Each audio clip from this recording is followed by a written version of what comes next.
Hello, historians. We are on notebook page 22. Title this The Russian Empire. So let's look at the decline of the Mongols because that is what is first going on regarding this Russian Empire. So we have the Kievan Rus and the Republic of Novgorod. They've been controlled by the Golden Horde since the Mongol invasion from the 1200s, the 13th century. Okay. So, however, by the 15th and 16th centuries, Mongol power began to wane.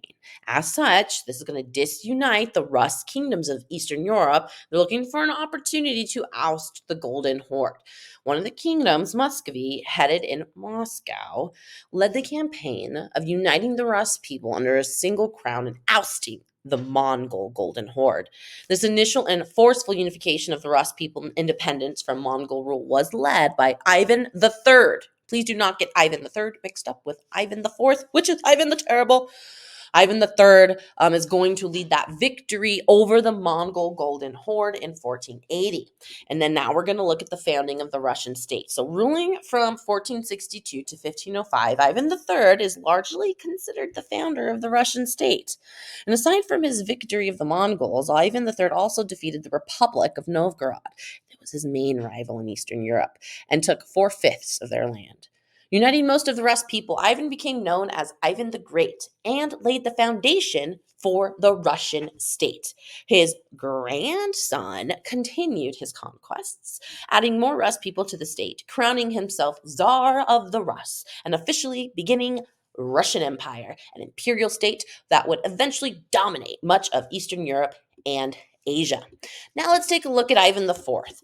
Ivan the Terrible, which is Ivan the Third's grandson. So Ivan the Fourth will continue Russian expansion. He will also consolidate monarchical power at the expense of the Russian nobility. Russian boyars were members of the highest rank of Eastern European feudal aristocracies, second only to the ruling princes. When Ivan the Fourth declared himself Tsar of the Rus in 1547, much of the boyars' independent political power was soon abolished. So those Eastern European feudal aristocracies, they are going to be a threat to Ivan the Terrible, and you're going to see why. So Boyar and the prince councils that had helped rule were replaced by Ivan IV's senators. Ivan IV also began expanding his own personal land at the expense of princes and boyars with the state policy referred to as the Oprichnina. I always mess up on this one. I'm used to saying Oprichniki, but this is Oprichnina. Okay, they mean they're the same thing. Oprichnina and Oprichniki, the same things. So the Oprichniki are going to be about like thousands of people that are going to be Ivan the Fourth's like personal police. So when boyars are going to protest, Ivan the Fourth will ruthlessly crush the boyar opposition in an event known as the Oprichnina Terror, which was the public torture and execution of boyars and or the stripping of boyar lands.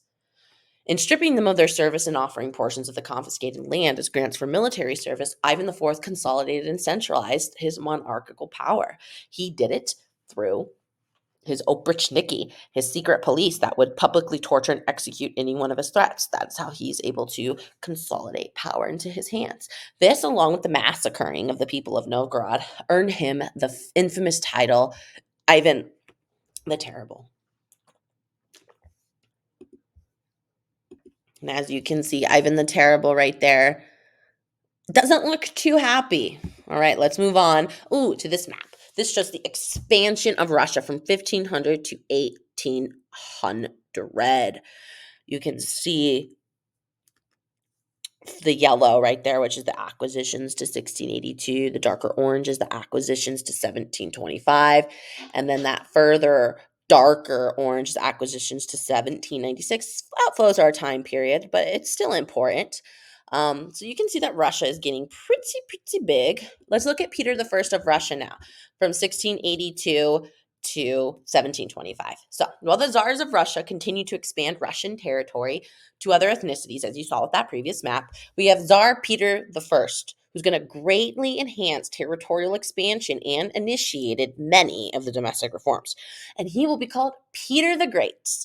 In addition to large expansion campaigns in Asia, Peter the First also began to reform Russia along the lines of Western model. Since the age of exploration, Western Europeans had become the dominant geopolitical force, establishing colonies and largely controlling interregional trade.